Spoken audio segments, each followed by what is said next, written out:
Hello and welcome back. Today we're going to be diving into pregnancy and your mind and emotions and how to start to regulate yourself, as this is a big transition out of this version of you that once existed into this current place where you may feel like you don't even know yourself, your hormones are out of whack, and maybe so euphoric one day and then down in the dumps having issues with your body image and or how you feel, or just defeated that you're not tying your own tennis shoes or shaving your own legs anymore.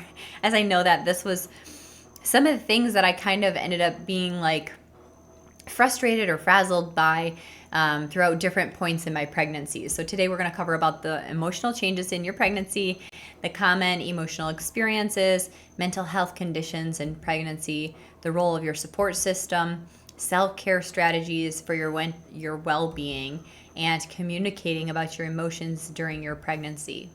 And also the practice of mindfulness, because you guys know I'm a huge supporter of that, but just like taking control of the areas you can control and just helping you come back to your breath, come back to your being, come back to your baby, and feel that synchronistic, euphoric experience that you can have at this point in time in your life. And also how to manage these emotional changes in high-risk pregnancies. All right, so at this point in time, I hope you've already followed me and you're sharing the course and helping me in just getting this word out, because we are actually leading the world's transition to a fertile future, and I'm stoked about it. Please watch this video to its entirety, and let's get started just with the transformation. So pregnancy is this transformational experience, not just physically, but also mentally and emotionally. And mothers often go through a wide range of emotions, from joy and excitement to anxiety and mood swings. So understanding these changes throughout the process is crucial, as these can be really significant to the mother and the baby. And so really understanding why it's important to have these tools and techniques to be able to manage and get yourself back into calm and know how to handle these emotions, because what you're experiencing isn't just affecting you now, it's also impacting your baby. It's also impacting your relationship with the people around you. So let's talk about an overview of the emotional changes that occurred during pregnancy. Pregnancy is marked by various emotional shifts driven by these different hormone changes, physical discomfort, and even anticipation of becoming a parent. Common experiences include heightened sensitivity, irritability, and episodes of happiness or sadness. While some women may feel overwhelmingly positive throughout their pregnancy, others may experience anxiety, stress, or even symptoms of depression. Every woman's emotional journey of the pregnancy is unique and influenced by her personal circumstances, support systems, and previous mental health history. I have experienced woman sisterhood relations where the woman would become pregnant and wants nothing to do with conversation around the pregnancy. They don't want to talk about being pregnant. They don't want to be asked about how they're feeling. They don't want any conversation around the pregnancy. They want to act as if their life is carrying on, that it's no big deal. I have also worked with people who have been trying to conceive for many years. It has entertained much of their thoughts, much of their conversations. And so all they want to do is talk about their pregnancy. I have been around women who are euphoric and experiencing the most blissful time of their entire life during their pregnancy, and has really taken time to notice the miracle and really understand and connect with their baby in womb, and they know this baby from previous lifetimes. And so every woman is different, and every child, so every time the woman gets pregnant again and again, that experience is different as well. So the circumstances in their lives, the connection with their partner, I feel all these things play a role. And also the programming of what we had gotten from the generations before us, the 7 generations before us. So birth imprinting is a thing, and how we handle our emotions and pregnancy as well. The role of hormonal shifts in influencing your mood and emotions is a really big deal because your hormones like estrogen and progesterone are going to dramatically increase and affect the brain's chemistry of how emotions are regulated. And this can lead to this heightened emotional response, mood swings, and sometimes feeling irritable or sad. Additionally, the body produces higher levels of oxytocin, the bonding hormone, which fosters the feeling of attachment and love, preparing the mother to nurture her baby. So if you think about it just from a hormonal level, you never have to feel bad or ridiculous for just wanting to cry out of the blue. It's like, okay, well, guess what? Normally, you don't have surging levels of estrogen and progesterone and surging levels of oxytocin, followed by the dips, followed by all these different changes that are actually physically happening in your body. It's a really big deal. So, feeling that you have that support is really important for the people who are in your life because every part of this experience is new to you and different to you and unique to you. And our emotional well-being as the mother has a direct impact on the baby, that's the growing fetus inside of us. So research shows that stress, anxiety, and depression in the mother can have a lasting impact on the baby's mental health and physical health. So maintaining emotional balance helps to create a positive environment for the baby's growth, supports a smoother pregnancy, and promotes a healthier postpartum recovery. So find providers, family, friends, find a social network, a space, a place where you feel respected, where you feel heard, where you feel seen, where you feel validated, where you feel supported completely. And find more of that group. And the other people who are not making you feel that way, give yourself some space and boundaries from those people, because this is not the time when you're super hypersensitive, hyper heightened in your awareness. I'm going to call it that. You're really heightened in your awareness, that you give yourself some more space, boundaries, distance from people who aren't making you feel nurtured. All right, so let's talk about the emotional changes in your pregnancy. In the first trimester, it's the beginning of this hormonal shift that doesn't affect just the body, but also the mind. The sudden increase in hormones, particularly estrogen and progesterone, can lead to a range of emotional responses. The hormonal changes and their impact on your emotional health, it's oftentimes the first trimester leading to the unpredictable mood swings. Many women report feeling irritable or weepy or anxious without any clear reasons. And one moment they may be feeling so happy about being pregnant, and then the next they're overwhelmed with nausea and fatigue. And these mood swings are typical because the body is adjusting to these different levels of hormones throughout your pregnancy. So I recently talked to one of my clients, and she's in her 12th week of her pregnancy, and she said, I don't want to be the person that complains, you know. She said, but I just feel like garbage. And it is really interesting when you feel terrible, how you feel like you lose a piece of yourself. And then feeling this kind of like nausea on and off for weeks, days, weeks, then months is really overwhelming because you just want to feel better. So in that first trimester, there's a lot going on with your body, with your mood, with your mind that might be foreign to you. Early pregnancy is oftentimes a time of uncertainty, especially for the first-time mothers. This may be lingering anxiety about whether the pregnancy is normal, particularly if they have not gotten confirmation from a healthcare provider. And that first doctor's visit can be a source of relief and stress as the mothers anticipate hearing about the baby's heartbeat and getting reassurance about the baby's health. Many women feel a mixture of excitement and worry as they wait for this. I remember personally with my first son, I was like, why would I not go to the doctor right now to like see that I'm pregnant, to have them do a checkup? Like, I just thought it was ridiculous that I wasn't even going in for doctor's appointments that often. I was like, well, don't they need to see everything's good and normal? And it was mainly because I wanted to have some sort of connection that I was like still pregnant, that it's good.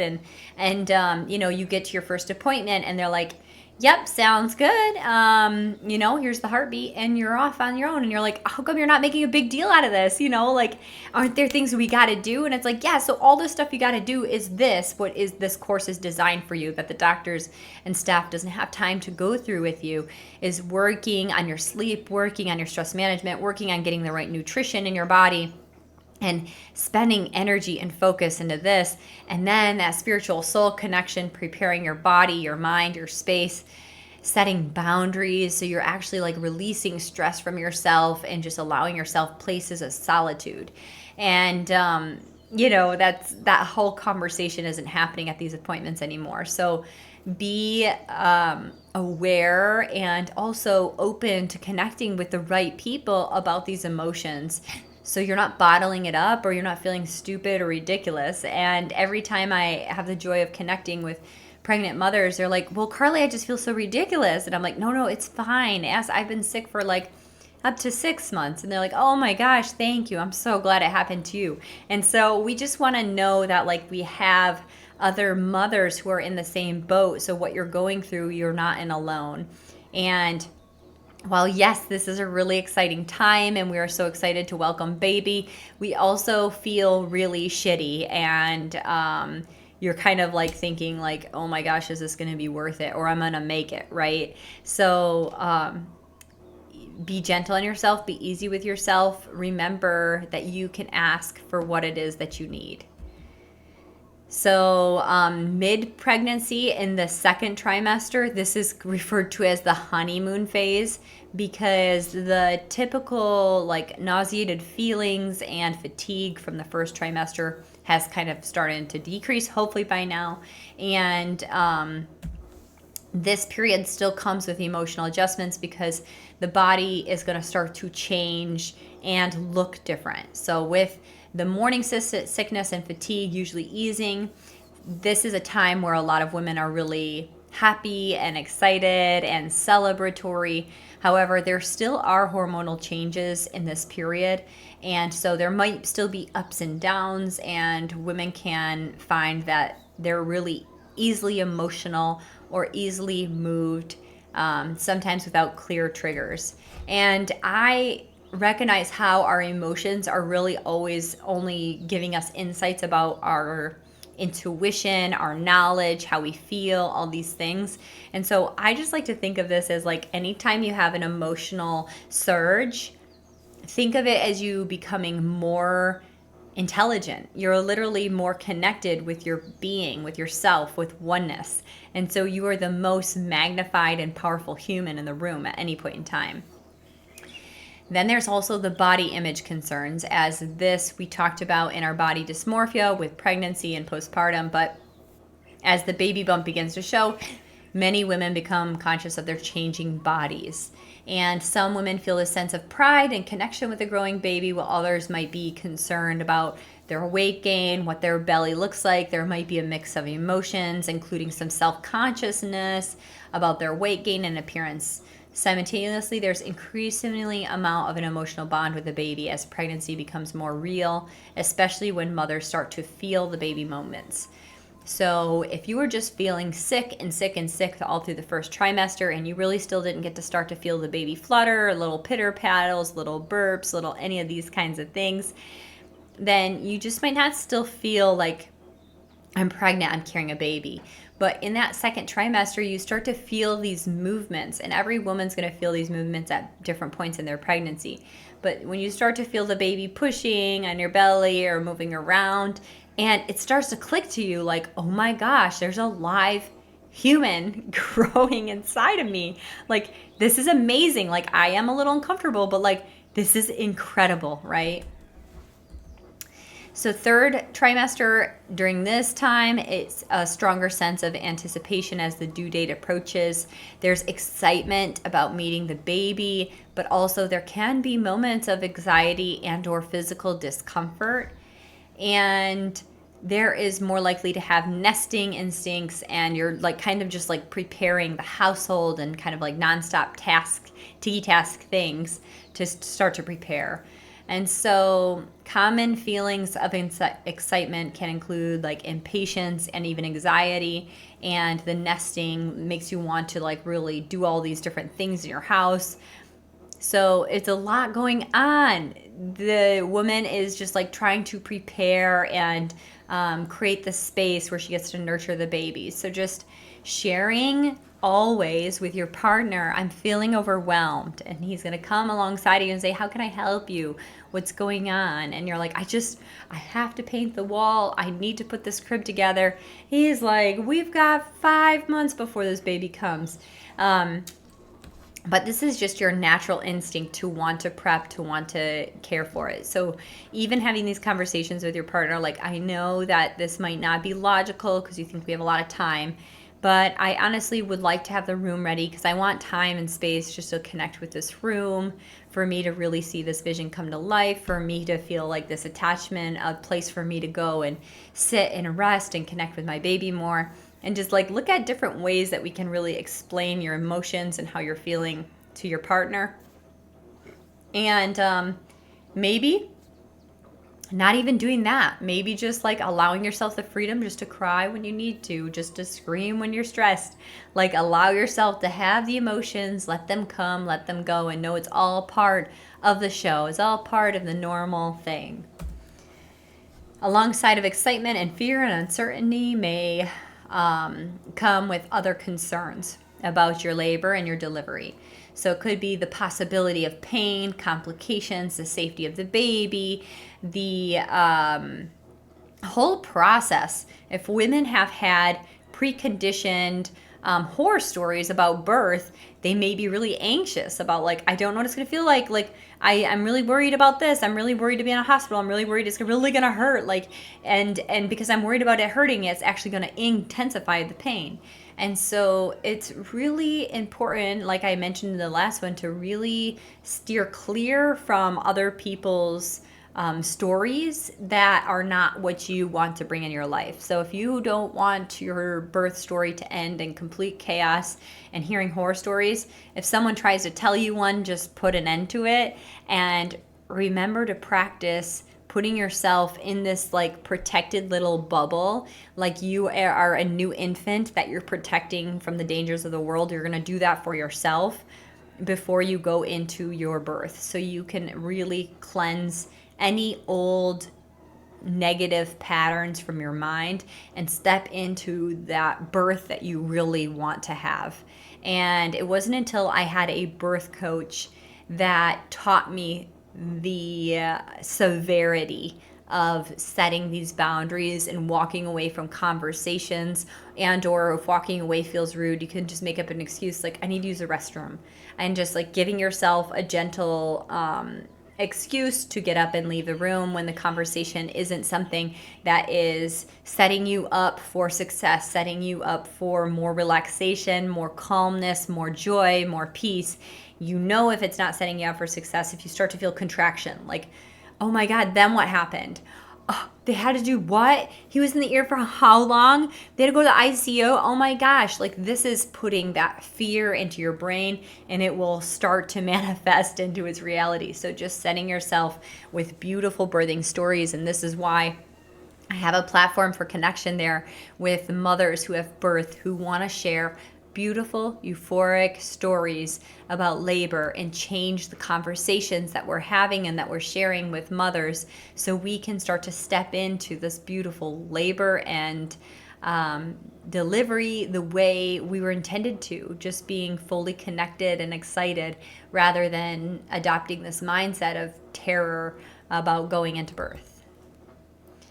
So some common emotional experiences that women will have, I should say, are mood swings, and this is one of the most common experiences, as the expecting mothers may feel that they're on this emotional roller coaster. So it might be like you're really happy and everything's normal one day, you don't even feel pregnant another day, and then the next day you're on the floor sobbing, you're like, I'm totally pregnant. And I had these moments too. I would say to Derek, I was like, why are you even saying that? Like, I'm completely normal when I'm pregnant. And then like That's on my good day. And then on my other day, I don't want to call it good or bad, but like on the next day, I'd be like on the floor, like, I don't know what's wrong with me, like I don't know. I'm just not motivated. I don't feel like myself. And so there is these highs and lows that are part of the journey, but it is all worth it and it's all beautiful. It's not a good day and a bad day. It's really just full expression and it's really beautiful.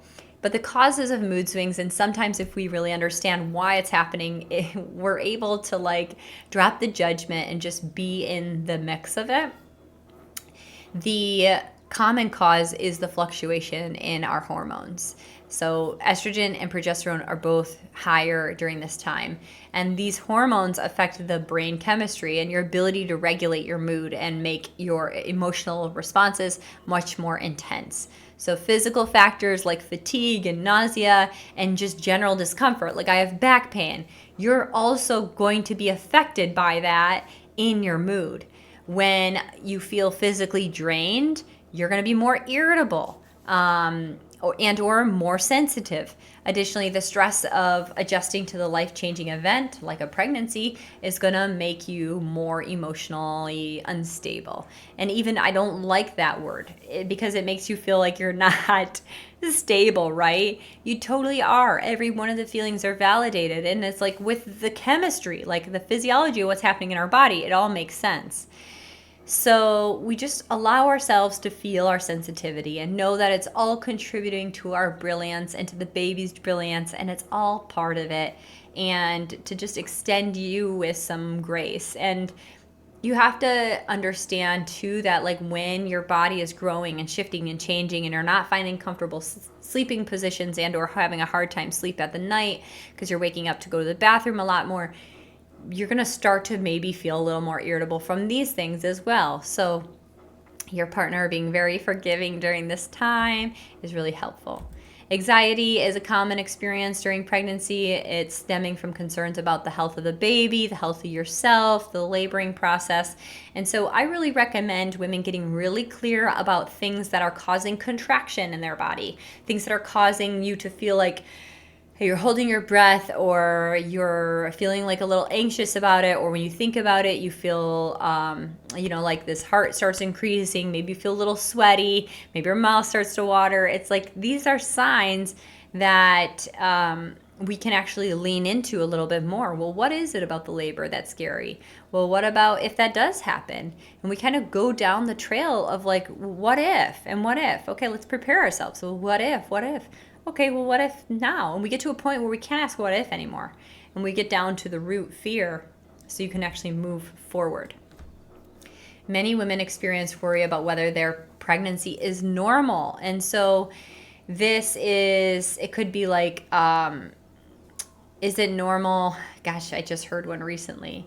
The normalcy of bleeding in pregnancy. I have assisted many different women along their pregnancy who are terrified when they see that they're either spotting or bleeding in their first trimester. And if you ask Google, it's going to say, get to the emergency room, seek your medical professional immediately, and it kind of has all these fear-mongering things. And oftentimes this is a part of like normal pregnancy, is that like this leftover menstrual blood as the baby comes in and shifts. It's just releasing. And if it's not associated with any pain, it's likely normal, but take it as a sign to relax more. I had gotten fear at different times in my life, like, why am I feeling such intense gosh, what is it called? Those side pains. And I'm like, it's just so often I'm just like feeling so much pain. And I had it a lot with my first son and less with the second and the third. But it's just the increasing levels of relaxin in your body that's actually making you so stretchy that it actually can bring in all these like side stitches and pains. All of it, which is super normal. It'll feel like you're sitting here and all of a sudden you get stabbed in the side. You're like, how is this normal? Are we sure this is okay? And so these are the conversations, and having that community and support system to like tell you, yes, you're fine, stay, relax, feel the feelings. This is all normal. That person to just help make you come into your relaxing place. And the uncertainty, of course, about the future. And so there's a lot of unknowns when you're like, I don't know when the due date is, unless you're planning to have some kind of surgical, procedure done to remove the baby. You don't know, the gender. Maybe you decided to take control and know that. You don't know what it's going to be like, right? Like if the baby's going to be up in the night. There's a lot of unknowns, and there's a part of our life that really wants to be in control. And so working with those triggers of like, why do I need to know this so bad? Can I like trust and allow and release and just let myself enjoy this moment and know that in that next moment I'll know what to do? These are the practices that we can do to get there. So like mindfulness, relaxation, present moment body scans, just checking in with your body, scanning from your head to your toe. So getting you out of that forward thinking into this now moment will really help drop you back in. Depression, this is also common. It's important to recognize where these emotions are coming from. Like if you previously struggled with depression, it might show up in your pregnancy and or postpartum. And depression is also overlooked. It affects a lot of women. And I personally connected with this in one of my births. My son, after he was born, I was so excited. This is what we wanted. We planned for it. And then I didn't really realize the level of downshift that was going to be happening in my life. Kind of like staying at home with a baby, responsible for this baby 24/7. And also, my body was so different. I didn't recognize myself anymore. I didn't feel like myself. And so there was also, I didn't feel like I was able to do things after the surgery. I was really, really sad. And so it's not usually given enough support in that shift of like everyone thinks that you just had a baby and are really happy and they lived happily ever after, right? But that can affect you up until months afterwards. So it's important to recognize the symptoms of depression so you can ask for help or get some support that you need. So persistent feelings of sadness can be feelings of hopelessness or lack of interest in activities that used to bring you joy, difficulty eating, sleeping, or sleeping too much, feeling overwhelmed and being unable to cope. And women may also experience postnatal or prenatal depression along with withdrawal from loved ones, feeling excessively anxious about their pregnancy, or struggle with feelings of inadequacy. It's important to differentiate the normal emotional fluctuations with the persistent feeling of depression, in which you may want to look for professional help. There is an impact on both the mother and the child if it's untreated, because it can have consequences on both of you. For the mother, it can lead to poor self-care and neglect for your own health and increase your risk for postpartum depression. And for the baby, it can lead to high levels of mental stress and depression in the preterm birth, low birth weight, and or developmental stages in life. So this is why it's so important to seek for some help, find support groups, and or talk about different medical interventions to help you in finding connection with yourself and your baby. Excitement and joy. This is one of the great parts about being pregnant is you're just so excited for this being to come here and this connection for you guys to make. This life that's growing inside of you is a really big deal. The positive emotional experiences are one that really cannot ever fully be explained until you've experienced it. There is nothing like growing your own baby inside of you. It's a really beautiful process. It's mysterious. It's magnificent. It is literally the miracles of life. I really feel it's a miracle of life. The prospect of becoming a parent and welcoming the baby into the world can help you feel this optimism and love, and sharing these moments with a partner, family, or friends can amplify the senses of excitement and create these lasting memories together. and the preparation for the arrival. So women feel this growing sense of anticipation and excitement to meet the baby, and it manifests as nesting, a strong urge to prepare the home and the baby's arrival, setting up the nursery, purchasing supplies, organizing the household. Gosh, at this time in our house, I was literally like moving out the refrigerator and scrubbing under it, and then I would be in the cupboards and the cabinets. And my husband was like, "You think that you're not nesting? Like, you just took out everything in your cabinet."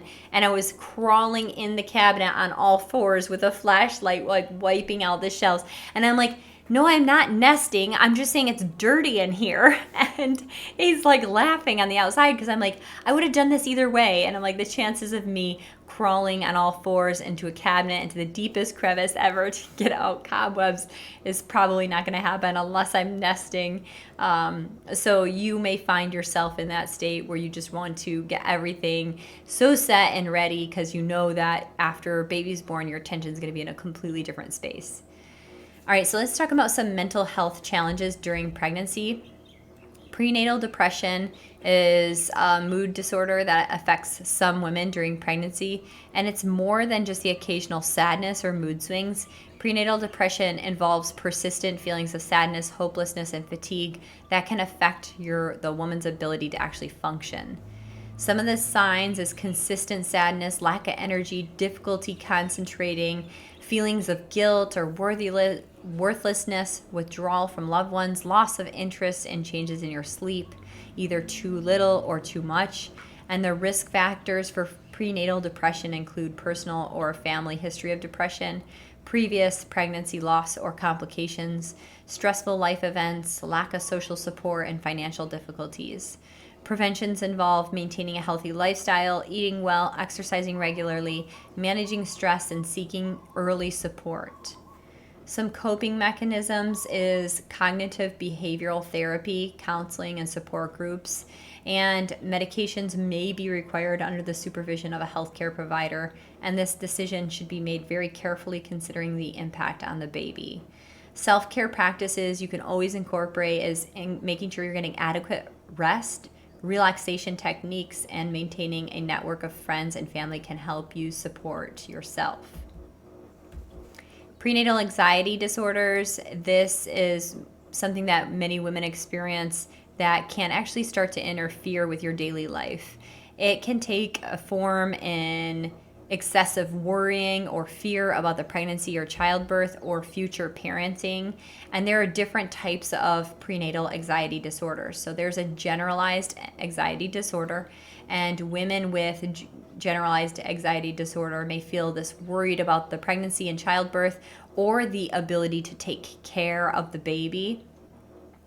And there also can be panic disorders. This is characterized by like a sudden or an intense episode of a panic attack. You may experience like heart palpitations, dizziness, shortness of breath, and feeling overwhelmed or a sense of doom.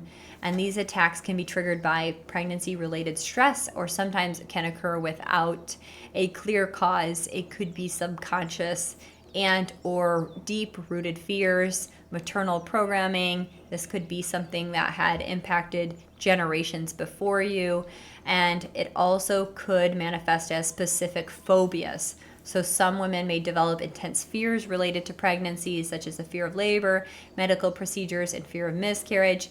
I had the phobias of all the labor techniques in my pregnancies, and it wasn't until I actually went into these phobias and worked with a coach to really get down to the root of my fears was I able to move through it, and that allowed for this blissful, beautiful, quick, incredible, euphoric birth. But I really needed to acknowledge my fears first.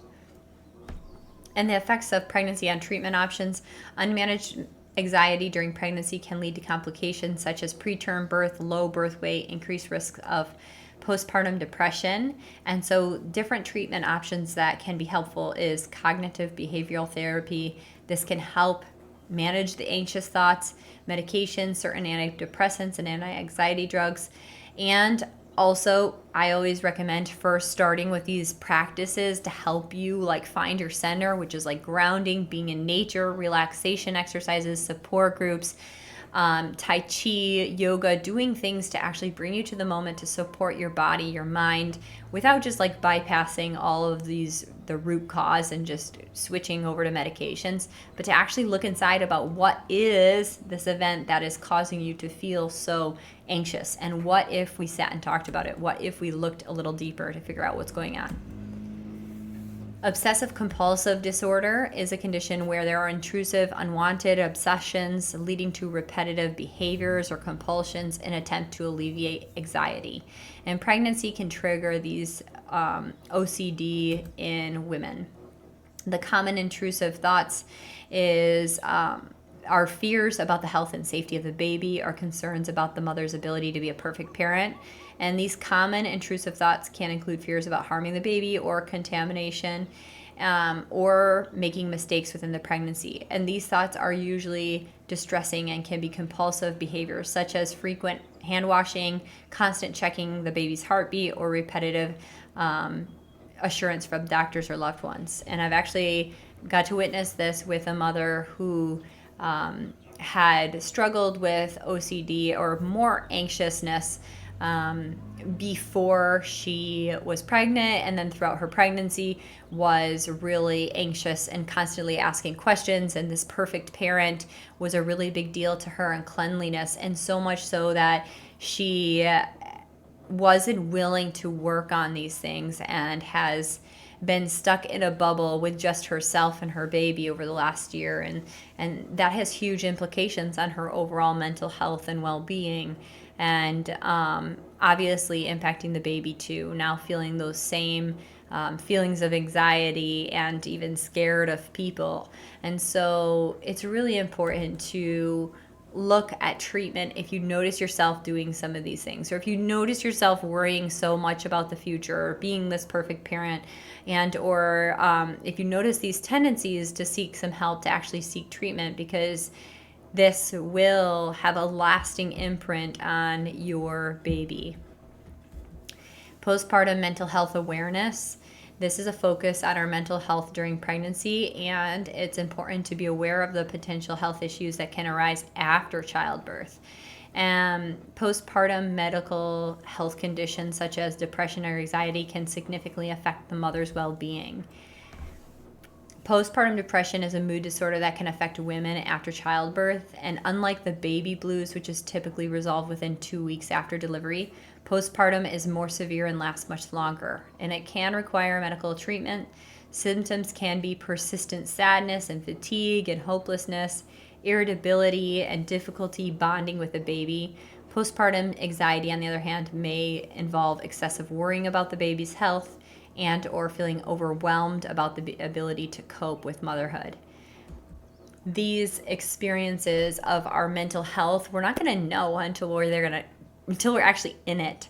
And I felt like, as a healthy human, or generally healthy with my first kid, who I never really felt anxious or depressed about, I felt this isn't going to happen to me. There's no reason why it would. I'm healthy. And I would maybe heard about these resources, but just never considered it would happen to me. And I feel it would be best to actually know of some resource groups to go to after you have the baby, of like, give it to your husband potentially, and or your partner, your spouse, your loved ones, your friends, and say, hey, these are some resources I've gotten from a coach, a different seminar I went to, and if I am stuck in the blues, will you remind me about this, and or will you help me reconnect to this person, this mission, and have a plan. Because when you're in the baby blues and or depression, the last thing you're going to want to do is seek out answers. I mean, you're feeling depressed, you're feeling hopeless, so that's the last thing you're going to want to do. This is why it's even more important to have the plan in place now. This is why it's more important to have mindfulness practice and techniques in now. This is why it's so important to have a good relationship with nature, outside, breath work, energy work, all this stuff now. So in those postpartum months, you already have a connection with these things, and you're more likely to lean into them to help you in this phase. I can tell you, as a mother who has experienced postpartum depression, I wouldn't want anybody to ever experience it. It's sad. beyond sad, it's hopeless. Beyond hopeless, it's terrible because you waited for this baby your whole life and it's here and you want nothing to do with it. And that just kind of triggers more guilt and shame and sadness into your own being, and you feel like you're just on this downward suck hole. And I am grateful I did have a support system around me who was able to just actually care for the baby, so I could just sit in that moment, sit with myself, try to help myself, and I knew that my baby was getting cared for and getting love. All right, so this takes us right into support systems, as this is a really big deal. Your partner is a crucial role for reducing your stress and promoting some emotional stability for you in this time. So a loving and attentive partner can really give you a sense of security and assurance throughout this changing period in your life. And emotional support can come from a partner, and it can include different things. So if you can recognize like what makes you feel good, if you've ever read the different sign languages or love languages, like I really like your positive words, it makes me feel really good when I hear that. I really like when you come and massage me or when you hold me. I really like when, and so you're just getting really clear so your partner really understands what would make you feel good. And or if you say like, I don't always know what to do when I'm in a mood swing and I am emotional, but I feel like you could just ask me, like, I can see you're seeming a little stressed right now. Is there anything I can do to help? Do you want a foot massage? Do you want me to tell you how much I love you? Do you want, like, what can I do to help you? And just starting to have more conversations like this with your partner really opens up the door of connection and helps you through these challenging times. Research shows that women who feel emotionally supported by their partners tend to experience lower levels of stress, anxiety, and depression during pregnancy. This emotional connection fosters a sense of partnership and shared responsibility, helping to ease the mental load that oftentimes accompanies pregnancy. So, think about this active involvement. In addition to emotional support, partners can actively participate in the pregnancy by attending the medical appointments, by preparing the baby's arrival, engaging in pregnancy related decisions. The involvement helps build a sense of teamwork and shared experience, further strengthening the bond between the couples and reinforcing supportive environments for expecting mothers. This is important at any point throughout your pregnancy journey. So if you're just wanting to get pregnant, it's important to consult with your partner and just talk about like the load and the desire and talking about it. If you're already pregnant, it's important to talk with your partner about like the concerns, and it's like, can we sit down and talk? Like, I'm just like feeling overwhelmed. We have 2 kids right now. It's seeming like a lot to take on another one. I love this baby so much and I can't wait for him to be here, but I don't know how I'm going to do it all now with a third one. Like, being really open and honest about how you're feeling with your partner can allow them a chance to step up and step in and be the person that takes some of the load off of you. And remember your family and friends who want to be there for you, who would love to be here for you during this time. This is a chance for you to establish a deeper connection with these people. And it creates a sense of being and belonging for them and for you. It's a two-way relationship.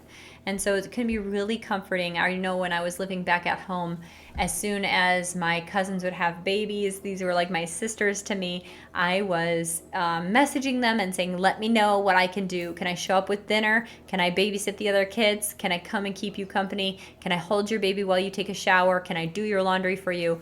Like, what is it that you need? Because there's probably going to be something. There's probably going to be something in some way somebody could show up for you. Family members and close friends can serve as this emotional safety and also can assist in giving you assistance, reassurance, lighten the emotional burden, validate your feelings, and sharing their own experience. Whether it's a parent, a sibling, or a close friend, having someone to talk to can make a huge difference in coping with the emotional ups and downs.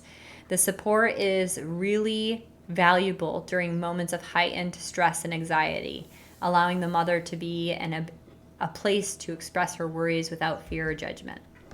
And practical support from family and friends. Beyond emotional support, family and friends can offer practical help, such as assisting with the chores, prepping meals, helping set up the nursery, This support can help alleviate some of the physical and mental strain of pregnancy, which can allow the expecting mother to focus on her health and well being. So, just like literally be open to asking, like, I am really pregnant. I don't want to bend down to paint this room. The paint smell makes me feel sick. I don't want to be in there, but I just found out I'm having a girl and I need the room to be purple with orange stripes. Like, whatever it is, it's like you're just asking for help in any of the ways. And for professional support, this is going to help with your emotional health and also give you some guidance on where you could seek some improvement and or maybe where you're missing the block, right? Now let's talk about the importance of your midwives, doctors, and counselors and your mental health. So midwives and obstetricians are the first point of contact for pregnant women when it comes to managing both your physical and emotional health. They can identify different signs of depression, anxiety, and other mental health issues and give referrals to the right specialist, counselors, or therapists. Routine checkups provide opportunities for women to discuss these emotional occurrences, and healthcare professionals can offer reassurance and advice to help manage their stress and anxiety during pregnancy. Mental health professionals, such as counselors and psychologists, are invaluable for women experiencing more serious emotional challenges, providing therapy and coping strategies to help improve their mental health. And some of the holistic care and emotional support for your being. Many healthcare providers adopt a holistic approach to pregnancy and can recognize the emotional well being is closely linked to your physical health. So, midwives in particular provide a personalized care that encompasses emotional support, helping women navigate the psychological aspects of pregnancy and birth. They also can give expert guidance about relaxation techniques, breathing exercises, and stress management practices to reduce anxiety and help with your emotional resilience. I can tell you guys from experience that I have worked with a doula in my second birth, and just having this person who had seen a lot of mothers who were pregnant and giving birth and assisted over hundreds of births. I was like, this was to her like riding a bicycle. It's like, okay, yeah, sounds good. So you're having contractions. All right, sounds great. You're doing good. And then I'm like, well, wait. And like just having this connection with her, the ability to chit chat and drop in. And then with my third birth, having a connection with a coach who was my birthing coach and kept me and held a space for me, a container for me to just like talk about any of my concerns. And that was incredibly healing for me to actually be able to fully drop into this birth without any concerns in my mind or on my body or subconsciously in my brain. And so look where you need extra help and assistance and be honest with yourself, and then seek out somebody who feels in resonance with you, so you can have that support that would really be helpful. All right, so there are all kinds of support groups and communities. This could be a great option for you, especially postpartum when you're learning what to do and you feel like you have a gazillion questions. It gives you a safe space to just share your emotions, concerns, and triumphs. And it also, the sense of community and connection is a really big deal when you are transitioning out of your life as maybe a nurse and all of your friends aren't moms yet, and now you're stepping into motherhood and maybe you're going to stay home with your kid for a couple months and or be a stay-at-home mom. It's a big transition moving from where you are to where you are going now. So finding the support and like really getting acclimated with the people who are doing what you're about to be doing can help you end this journey to feel more easeful, to feel more like you're ready for it, like you have some sort of control, but it's mainly because you're able to like lean into this next phase of your life. Online communities can offer you that. There are different resources out there in each of your communities. Check your community centers, talk with your doctors, see if they know anything like Mommy and Me programs, Mommy and Me meetups, and just start to entertain the ideas of like, oh my gosh, every Tuesday at the library, there is a babies and blankets reading time, and I want to go to that. And it might not be immediately postpartum, but it might be the week after. And so it's starting to actually like try out your life with this baby because it's going to look really different than without. So let's talk about some self-care strategies for mental well-being. Mindfulness and relaxation. This is like for all people everywhere, especially if you're preparing for birth. So meditation is a big one. It involves focusing on the mind to achieve a state of calm and mental clarity. Pregnant women can benefit this from short meditation sessions where they focus on breathing, calming thoughts, or you can use a guided meditation app or a pregnancy specific mindfulness app to help you to calm your mind and connect with your baby. Meditation can also be a moment of an emotional reset during overwhelming times, helping women feel more in control of their thoughts and feelings. Meditation is so huge. Like literally any time after you give yourself this burst of energy, or if you're just feeling like this, oh my gosh, I can't do it all, or I'm so huge, I'm just feeling deflated, like type in on YouTube guided meditation. If you don't know what you're doing, just listen to the person who's going to step you through bringing you into a safe haven, bringing you into a place where you feel full relaxation, and just letting you stay there and breathe and relax and find some calm. And then you can open up your eyes and come back into this world with a reset perspective, with your body now in the parasympathetic nervous system for your body to feel more relaxed throughout the rest of the day. So even doing a 5-minute meditation daily is a big deal. In the morning before you start your day, and in the evening after you do your day, that'd be 10 minutes of meditation, and I swear you're going to see a really big difference in your life. Yoga, we talked about yoga in the last one, but it is really amazing for just connecting with your body and your being and starting to work through some of the discomforts that pregnancy can bring in you, but also in maintaining your strength and your balance as your body shifts. And like I said before in the last video, my yoga practice was really what connected me to my breath and my ability to relax completely while breathing. Like I felt the transformation of like, instead of the second birth, all this like sensation and what I called at that time pain, so much pain that I was like, this is unbearable. And then to my third birth where I was like, oh my gosh, this is such a beautiful sensation. And I was just in bliss and it was amazing. And so yoga is really transformational for me to incorporate the movement of the body and the resting of my mind and that single point focus, and also bringing in the breath to the movement. And then breathing exercises. This is so important for every stage of every person and everybody's life, but deep breathing exercises are really going to help release stress and help calm and change the situation. So you can use the breath where we are having a longer exhalation. So if it's a 4 inhale, it's a 6 exhale.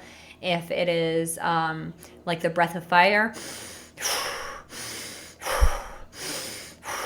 this is really amazing, helps with relaxation as well, and also toning the core muscles. So really using different types of breathing can help find those relaxation and release the discomfort from pregnancy altogether. And then there's also the healthy lifestyle, right? Because it's all the pieces. If we're not living a healthy lifestyle, then our mental is not going to feel good either. But if our mental is not good, then our physical is likely not going to be good either. So hopefully you've found a way to actually incorporate these different aspects into one, because it's all part of your wholeness and feeling really good. So your physical health and emotional health are really closely linked together. And so adapting these practices is going to help with your mind. And when you start to be mindful of the food that you're putting in your body, then that's also going to impact your emotions. So staying physically active, making sure you're getting good sleep, drinking your water is all going to positively impact your mental health. There is a link between physical health and your emotional well-being. Proper nutrition is essential for the mother and the baby, and it can also impact your mood and your energy levels. So a balanced diet, rich in fruits and vegetables and whole grains and lean proteins and healthy fat, gives you the nutrients to support your brain function and stabilize your mood. Pregnant women should focus on nourishing their bodies and avoid processed foods that can cause energy crashes or irritability. Nutrient deficiencies such as a lack of iron or omega-3 fatty acids have been linked to depression, so ensure you have a diet that can help reduce the risk of mood disturbances. So you guys know where we're going to get some omega-3 fatty acids? Hopefully at this point in time after watching these videos, you're aware that we can get this from our walnuts, our chia seeds, our fatty fish, our salmon, our mackerel, and our iron. We get this from our meat sources. A great one is our liver. Liver and onions is a great thing, and it will help your mood, definitely your brain feels sharper. And regular exercise. So we want to make sure that you are moving because exercise is going to give you that natural high. We get the release of the endorphins. We are going to get that natural oxytocin, the feel good, and just making sure that we're taking care of our body and our mind. Strong mind, strong body, strong body, strong mind. They go hand in hand, and will help you navigate the transition of your body changes because you are basically giving yourself this big confidence boost as you're taking care of your body. And set realistic expectations. So be like water. Pregnancy and motherhood are transformative experience, but they also come with challenges and adjustments. So have realistic expectations about pregnancy, labor, and parenting so you can reduce these feelings of frustration, anxiety, and inadequacy. It's so interesting because my transition into health coaching and then focusing on the mothers and focusing in on this like prenatal and fertility way of being is inspired to me because of this like idea. The transformational experience that stepping into motherhood, what it will do for you, what it will do to you, what it will bring out in you, it is the most incredible thing that any human could ever experience on this planet. And your baby that is here now with you is here to bring you up to your next highest potential. And I feel that about your pregnancy. It's like you're always able to step into a better version of yourself. And you're going to see as you step through the door and you say, yes, I accept. I'm going to accept.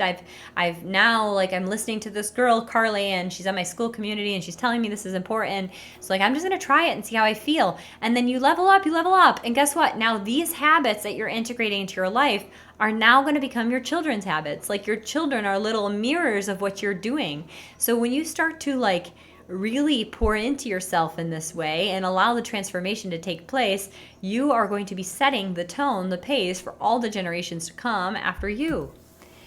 So manage your expectations about your pregnancy and your motherhood. There is no perfect nothing. It doesn't make sense.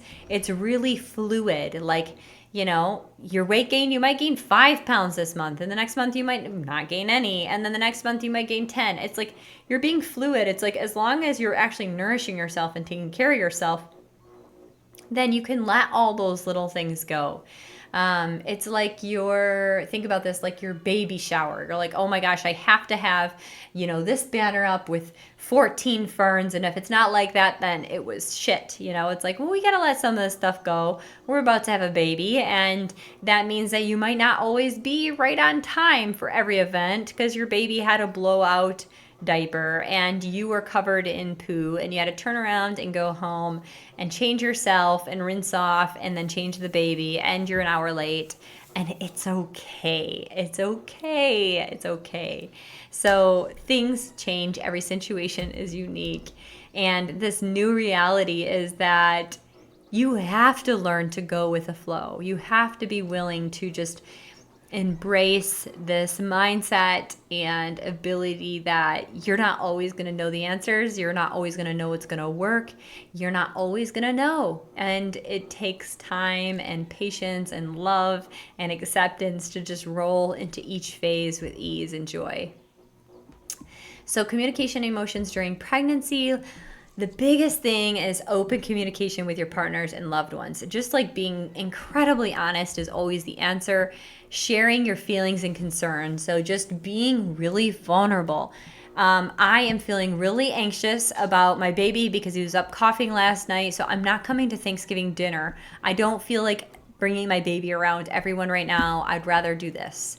Like literally just being so vulnerable, so honest, and allowing a chance for you to voice your true vulnerabilities. This open communication allows a chance for a mutual understanding and the deepening in your relationships.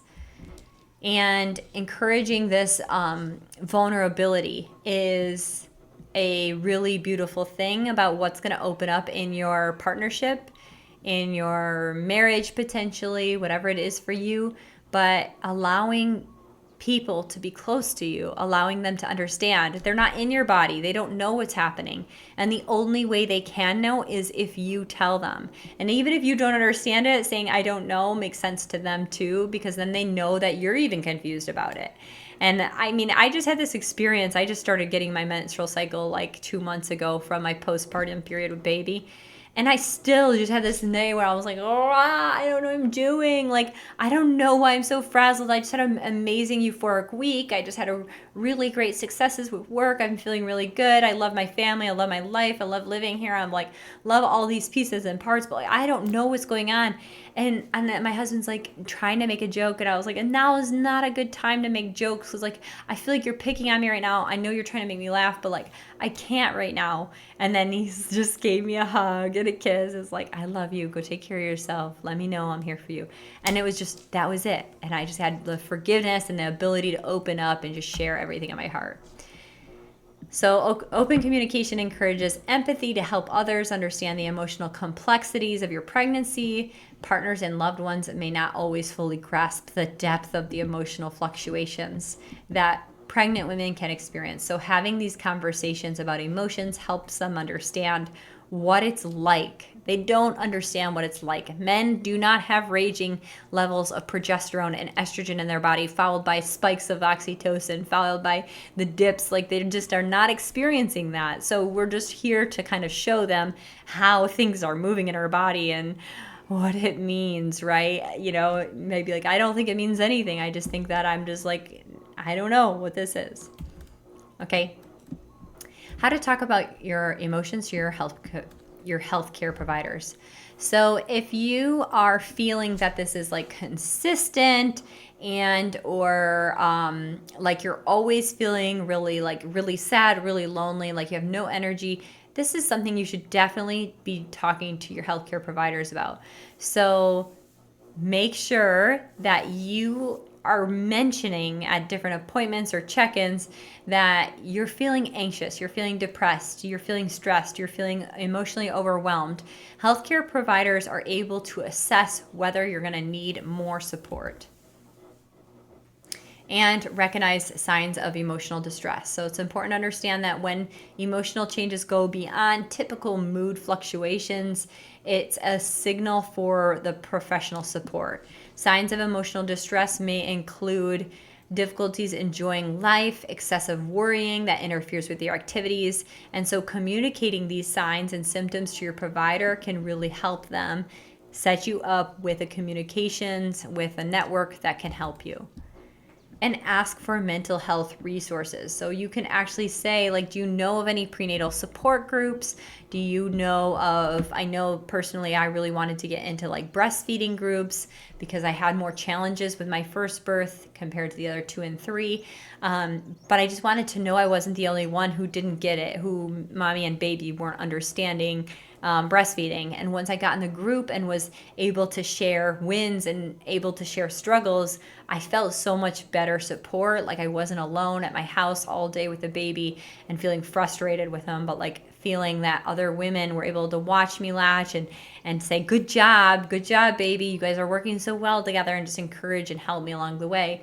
But just leaning into these groups that have the coping strategies, that have these practices on lockdown that can really help you manage psychological challenges of pregnancy. All right, so there are techniques for managing your frustration, fear, and sadness. So there's positive reframing. So we can just take our negative thoughts that are spiraling down into this loophole and rephrasing them. So instead of thinking, I'm never going to be able to handle this, it's going to be overwhelming, it's going to say, motherhood could be challenging. I'm going to take it one step at a time. I'm going to know what to do in the moment. I'm going to trust that I have the right resource. I'm going to trust that the right person steps up at the right time. And interesting enough, like it took me being in Hawaii, where I now have this as like kind of my go-to answer when people are like, well, what are you going to do with your kids in school? And I'm like, well, I could sit and stress about that and try to figure out the system right now. Or I could actually deeply trust that in the moment, when the time is right, my kids will communicate their desire, and also the best option for school will be revealed to me. And I'm just like in a complete level of trust now at this point in my life. And this honestly allows for so much fluidity within our lives. And like literally within a week of saying that, my kids had an opportunity that like opened up clear out of the blue that nobody expected, and it was beyond perfect for both of my children. And so it's just like allowing yourself to reframe things differently instead of holding on to stress or strain or tension. Then there's, of course, our breathing and relaxation technique. So taking your negative emotions allows it to manifest into this physical tension in your body. So thinking about releasing the tension, breathing through it, meditation, calming, progressive muscle relaxation. We're firing the muscles up, holding and or maybe bouncing and shaking, allowing this tension to move out of the body, and then dropping into the calm, relaxing. And then there's journaling. Journaling is really amazing, even if you just take your pen to the paper and just don't lift it and just write for 10 minutes a day. This is going to allow the subconscious thoughts to be revealed to you on paper. So just don't lift the pen, set the timer, just write your fears, your sadness, anything. Like, I don't know how to have a baby. I've never had a baby before. How do people know? How come there's not more training on it? These would be my thoughts with my first baby. And it's like, you think you're going to know because I want to trust the primal response, but how do I actually know it's going to be okay, right? And like, what is not okay? I don't even know what's not okay because I've never experienced it, right? It's such a foreign territory to step into. But just releasing these fears and or talking it through with a coach, naming the emotion is a really big deal. So when you actually like can identify, I'm feeling frustrated because I'm tired, and or I'm feeling fearful because I don't want to have a C-section. I'm using myself in this instance. I ended up having a C-section. But if I were to talked about that more, if I would have talked about my concern with it, my not understanding, that would have been really helpful and healing for me. And talking it out. So literally sharing these thoughts with somebody, like allowing and verbalizing, it helps release the emotional tension and the ruminating thoughts. And it also just gives you a place to feel validated and feel understood, so you can kind of just move on past that. So let's talk about support for persistent negative emotions. If they continue to be persistent or overwhelming, it's really beneficial for you and the baby to have some additional support. Mental health professionals like therapists and counselors can give you coping strategies and help you manage your emotions and develop the healthy mindset for pregnancy. In some cases, cognitive behavioral therapy and other therapeutic approaches can give you tools to address the deep-rooted fears or sadness. For extreme cases, prenatal depression or anxiety disorders may be treated with different types of therapy. And establishing those healthy boundaries. Remember that who we surround ourselves around is going to be essential because they all plant seeds in our heads. So external pressures, unsolicited advice, conflicting experiences, social obligations, it's time to start to say no. And I actually found that by setting boundaries and saying no more often, or just like even scanning through my body and saying like, okay, do I want to go to this birthday party? Oh my gosh, it's a big deal because it's my second cousin's son's friend's birthday party. And I'm like, what does this feel like to me? And I'm like, ugh, I don't really want to do this. And like, boom, that's a chance for me to set a boundary. Like, I feel like what I need is rest. I want to put my feet up. I don't want to put my hair on, makeup together, put my jewelry on. I don't really want to go and socialize. I just want to like relax and nourish myself. And I am telling you, literally, this is the time to do it before the baby comes. Allow yourself to nourish yourself in all the ways. If you want to stay home and take a bubble bath and relax and put your legs up and have your hubby give you a massage, do that thing and learn that you actually have power in protecting your energy levels. It's going to be better for releasing stress in yourself and for your baby's health. Mindfulness in pregnancy. So these are some exercises to connect with the baby. Mindful breathing. So you're just paying attention to your breath, noticing the inhale, the exhale, the gaps between the breaths. And so if you just take some time to place your hand on your belly and breathe deeply and focus on the breath while you're like trying to feel this baby's presence within you. can create this bonding experience that only you and your baby have.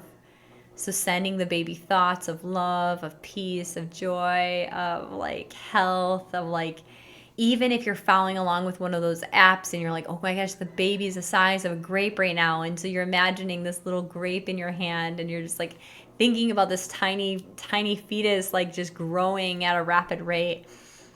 Imagine yourself in that connection with your body, with your breath, with your baby. And then there's a baby bonding meditation. So you can do specific mindfulness exercises that involves you finding this quiet place and then shifting your attention to your baby. And you can allow yourself to visualize your baby, sending the love, care, protection. This is allowing another chance for connection with your baby. And pregnancy journaling. This is something I actually wish I would have really loved to do throughout my pregnancy, is just note like the different changes in myself, like the highs and the lows, right? Like, I just don't feel good. Why am I doing this? Or my breast hurts so bad. I don't want anyone to touch me. Like, it would have been really beautiful to see this kind of wind down. But write about the physical sensations and emotions and thoughts. And it's just a place for it to be your own. This whole section of like your pregnancy. I did pregnancy crafts, so I did a wall mural. I did all different kinds of things to really connect with my baby in a way, in a creative way of still like reducing stress and also feeling like excited and connected to this baby. So your stress reduction techniques is visualization for calm. So with this, you can just imagine putting yourself in this bubble of safety. And this is going to be the place that is the most peaceful, most serene, most safe, stable, secure place that you could ever imagine. So does that mean you're in like a fluffy bunkhouse in a cabin in the woods and you have like silk sheets and plushies and fluffy blankets? Like, what is this haven look like to you? Imagine being fully rested. Imagine your body fully relaxing. Direct the body to this soothing relaxation and allow yourself to go through your birthing process every step of the way, from like seeing potentially the bloody show or feeling water trickle down your leg to like just holding yourself and bracing, maybe laying down and breathing, or you might see yourself practicing some of the exercises we talked about with your partner, like doing some squats, or you might just see yourself resting in a bed or maybe just like floating in a bath. Allow the visuals to come to your mind. And then imagine like just breathing, like that hoarse breath that we practiced in the last one, breathing and relaxing more and more of your body, relaxing more and more of your body, opening up more and more, opening up your body more and more, allowing the yoni to open more and more to do the thing that it's meant to do. And imagine this baby emerging into the world and reaching down and grabbing this baby and looking at it for the first time. Imagine that process. This is going to really help reduce stress and make this part of your reality.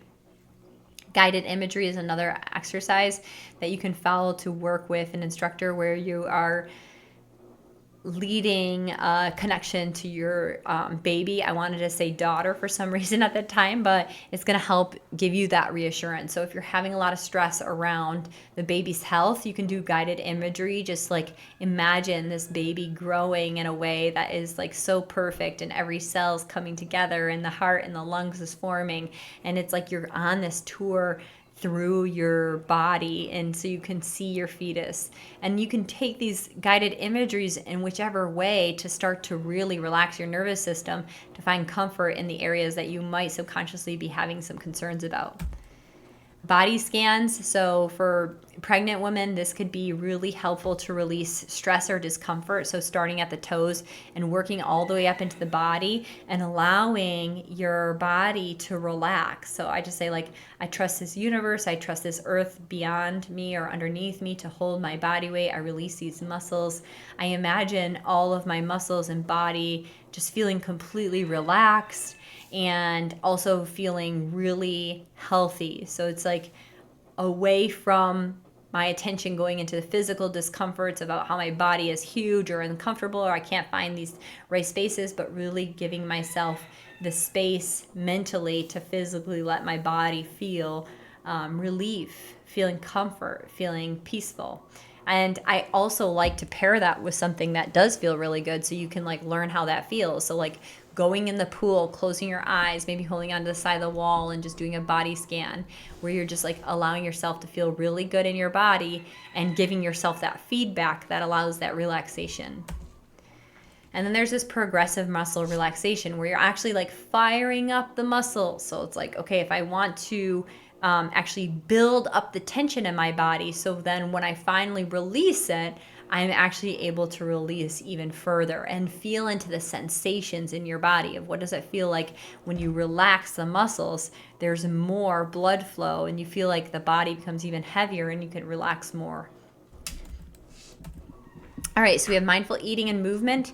So we have the food is a really big deal because if we are eating processed food, if we are eating the standard American diet, the changes in our and those foods is going to create blood sugar rises and peaks and valleys, and it will lead to a whole lot of other issues like the inability to use the bathroom, mood swings, irritability, and also put you at risk for complications during your pregnancy. So your eating is a really big deal. So practice mindful eating. So instead of just like putting down a bunch of food because you're pregnant, you're eating for two like we talked about in previous one. Mindful eating allows you to be present with each bite, checking in with your belly. Do I need more food? Am I satiated? Does this feel good to eat right now? And you're avoiding the chance of eating because of stress, because you're tired. And so you're eating for the purpose of fueling your body. And this is going to help make sure that you're not going to have like issues with your GI tract later and or like acid reflux if you're eating when you're not really hungry or eating too close to the bed. All of these things can cause like a bunch of discomfort. So just make sure you're eating mindfully and for the intention and purpose of fueling you and the baby. Slowing down through your meals. So eating smaller meals and also chewing your food more. This is all going to help decrease the amount of work your body has to do at digesting the food. And it's going to reduce the likelihood of overeating, feeling overly full, and then leading to like that acid reflux and making you feel crappy. Mindful movement for physical health and emotional health. This is like your exercises we talked about in the last section, which is gentle exercises, walking, movement, prenatal yoga, connecting with your body, really being mindful about what feels good to you can give you a sense of gratitude about your body's ability to support your baby and yourself and actually release stress and tension. So hopefully you're now learned that we're doing exercise because it's bringing you more further connection to your body instead of doing it out of fear, like what I had done with my other pregnancies, where I'm afraid to look a certain way. So I'm motivated to go so hard in the gym and I'm not really tuning into my body. So the mindfulness movement requires us to be really present and asking ourselves, like, what does my body need today? Like today I am feeling like I want to do some sun salutations and then I'm going to go for a gentle swim and I'm still going to be active, but I'm not going to be pushing myself in a way that's going to actually make me feel really depleted and or stressed. Walking meditation as an option to connect with your body, with your breath, and still being up and moving. So you can just like walk on the grass, be mindful of the step, how your foot hits the earth, how you roll off the top of your foot, how you're breathing, how maybe even closing your eyes, you can feel the balance, sway side to side, changing the proprioception. All of these practices can help you stay really mentally and physically grounded and also in tune with your body. And mindful stretching. So just like honestly just listening to what feels good in your body. So I'll teach this in yoga where we're like, okay, well, I'm going to do cat cow. But like mindful stretching means that like if this feels good to me to rock and then maybe drop into child's pose, then do that. Like literally ask your body what does it need and respond that way instead of like being in the square about this. It's more about finding that intuitive movement that feels good to you. All right, so different emotional challenges and high risk pregnancies. One of the most effective ways to manage your emotional toll for pregnancy is to become informed about the condition. When you understand the complications, outcomes, and treatment, it can reduce your fear and uncertainty. So, pregnant women can work closely with their healthcare providers, ask questions, learn about the risks, and understand what steps can be taken so you can have the best outcomes for your mom and your baby. When it's natural to feel anxious or fearful if you have a complication, develop a positive mindset can help with these emotions. So focus on small victories such as successful medical appointments or improving the baby's health can give you some relief, and having this self-talk, reminding yourself that you're doing everything you can to support your pregnancy and supporting yourself with affirmations. I am strong, I'm taking care of my body, I'm taking care of my baby, I am encouraging my resilience. I'm doing everything I can during this pregnancy to ensure a good outcome for both of us. And accepting support from others. So, high risk pregnancies often require additional support from loved ones. It's important to allow yourself to ask. So, if it's just a daily task, I need help with my laundry, I need to get the laundry from upstairs to downstairs, or emotional support, like I just feel worthless because I can't do anything for myself. All these are worth talking to somebody about. Leaning in onto a partner, a family member, or close friend to help ease the emotional burden and share the fears and concerns with loved ones can make you feel less isolated and overwhelmed. And using the techniques like we talked about, stress reduction techniques, to help release yourself from chronic stress, and incorporating these techniques, mindfulness, meditation, stretching, walking, grounding, breath work, this is all can help the mothers manage the emotional challenges of high risk pregnancies. All right, so coping with bed rest. Women on bed rest oftentimes experience a lack of confidence, a loss of independence, and frustration at being unable to engage in daily activities, and these feelings can lead to boredom, sadness, and even depression. All right, so establish a routine. So even having a daily routine can help really much have a sense of purpose during this time. So it could be like, I'm going to read first thing in the morning, and then I'm going to journal about what I read, and then I'm going to work on this, mural for the baby. And all of these projects and tasks can help you pass the time and improve your mood. And stay connected. So isolation is common during this time and bed rest. So use technology like phone calls, texting, social media to connect with people you love and help reduce the feelings of loneliness. And shift the focus onto the mental and emotional health. So bed rest gives an opportunity to focus on your well-being. So you have a chance to meditate, do deep breathing, work on those deep core muscles, do prenatal mindfulness. All of these time gives you a chance to connect with yourself even deeper. And I found this with my third baby when I chose to not do sutures. I was like, okay, well, that means I'm going to be laying on the bed with my legs together. And this is going to be the way I heal, but that required me to be basically bedridden for the 6 weeks. And so I found that just taking the time to learn, to grow, to deeply understand everything that was happening in my body, to understand different phases my toddlers were going through, to read and then to move, doing breath work, doing my meditations, dropping back into this beautiful sacred space, allowing myself to sit and stare in the baby's eyes, all these things that you're like literally just creating a schedule and having that sense of purpose so you can just soak in the time that you're bedridden. Okay, talking about the emotional strain of frequent hospital visits or monitoring, the constant medical attention can lead to heightened anxiety, and it can carry into the receiving of negative news. So prepare mentally for your appointments. Women can reduce their anxiety by preparing emotionally for appointments, and that could include practicing breath work, bringing in a loved one, and setting intentions before the appointment.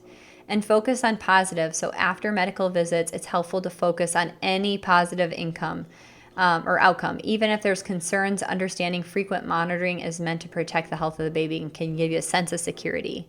And take time to rest and recover. So after medical appointments, give yourself time to integrate. So give yourself alone time for relaxing activities. Take a nap, listen to calming music, do some light stretching. This can all help you restore some balance after a stressful day. and seek additional mental health in high stress pregnancies. So recognize when there's a need. We talked about this. If it goes beyond just a general, I'm having a bad, or I'm having an emotional day, and it's really often, it's affecting your sleep, it's overwhelming fear, it's not going away, then it's time to get help. Counseling or therapy may be an option for you, or pregnancy high risk support groups could be an option, and using mindfulness-based stress reduction techniques that is led by trained instructors to give you some structured mindfulness practices and help reduce your stress and improve your emotional health. These programs can particularly be helpful for women experiencing the emotional strain of high-risk pregnancies. And consider working with a mental health specialist. So for some women with high risk pregnancies, you may want to work with a psychiatrist, and they can assess whether medication is necessary. So in conclusion, your emotional well-being is so important for yourself, for your baby, and also it is going to set you up for that postpartum period as well. So make sure that you are taking time to reduce your stress, taking time to do some visualization exercise, taking time to build this resilience that's going to carry out throughout the rest of your life. Even after the baby is here, you're going to want to know how to use these techniques. I can tell you that as a mother, if I would have prepared more by just learning how to calm myself when I'm feeling really stressed out and overwhelmed, that would have been the best thing I could have done for myself, for my toddlers now here, and they're just spitting images of you. So if you're not finding healthy alternatives and you're zoning out or you're binge eating when you're stressed, guess what your baby is going to do? That same exact thing. And now you might not be able to visualize that because the baby's not here yet physically in your arms, but like I have seen it happen in a matter of this. 5 years ago, I had this teeny little baby in my arms, and now here he is, a grown-ass boy, going out and working his saw and hammer and tools and sewing and washing my car for me and doing the dishes. And I mean, this boy is a spitting image of me. So any of the things I haven't worked on, he is going to shine that right into my face to know it's still an opportunity to work on it. So now is the time, mama. You're here in this now. Take this extra space for yourself, set those boundaries, connect with what feels good to yourself. And I would love to hear from you in the community chat. What does feel good for you with the meditation and mindfulness practices? Is it the stretching routine? Have you ever tried a grounding routine? What feels good to you in your body after you practice it or while you practice it? We'll connect there in the group chat and or in the next webinar, and I'll see you in the next one. A hui ho.